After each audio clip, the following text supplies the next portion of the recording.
Mapagpalang araw po sa ating lahat mga kakalingap. Kung bago ka pa lamang sa aking channel baka pwede paki-subscribe, like, share. At huwag kalimutan suportahan ang ama ng ating Kalingap Rob na si Val Santos matubang hiling ko lamang po ay pataposan ang aking video para malaman ang nilalaman nito. Erica at Ezo totoo ngang nairelasyon ang dalawa kitang-kita na sa kamera. Na napakasaya ng dalawa at napaka-sweet. Ito na kaya ang dahilan ng pagkalas niya sa Kalingap Angels.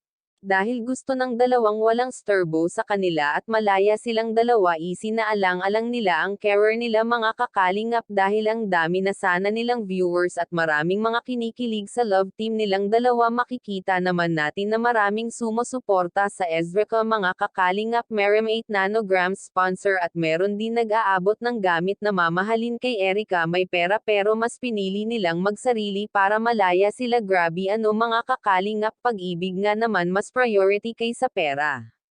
Sinayang nyo lang Ezreca ang bahay at pera na banigaw ni June A. Sino nga ba itong si Juna at bakit sobrang laki naman ng perang binigay niya kay Erica? May gusto ba ito kay Erica or nagpanggap lang na ibang tao? Pero si Edo ito sa totoo lang.